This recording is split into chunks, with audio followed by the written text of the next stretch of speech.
Hello and welcome to a short how-to for the pipe bending assistant. Today we'll take a look at how to train new fittings to the library.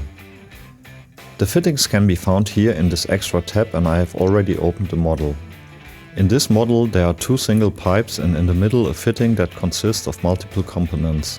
We don't want to construct this fitting every time anew, but we want to save it in our database so that we can use it from then on at any time with a few clicks. We simply select the command from model, and with this we can adopt the fitting with all individual parts and processing. In the context menu I define the fitting with the first click and the connected pipes with two further clicks. The first field already shows defined, so that's ticked off. Now I define the parts that make up the fitting. These are of course both union nuts, the coupling and both gaskets. Next we have to assign a name to the new fitting.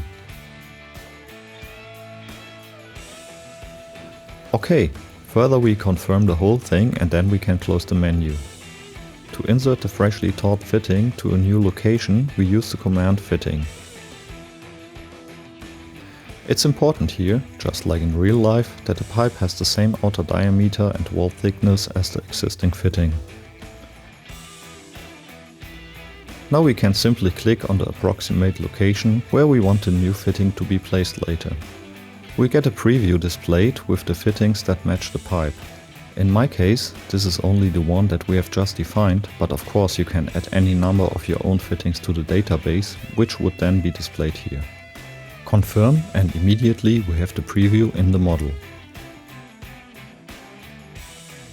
With the help of the Copilot we can now define the position even more precisely.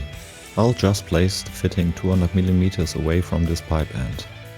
We can now also directly assign an owner, and with this the fitting to an assembly. Create, and the new fitting is finally added. As you can see in the structure tree, there are now 3 round pipes included, since of course a cut was made as a machining operation on the pipe. If we hide the fittings, the new section of the pipe will also be visible. It's that simple to teach your own fittings into the pipe bending assistant. That's it for today. Thanks for watching. If you liked the video, feel free to show it by leaving a like or even subscribing to the channel. See you next time.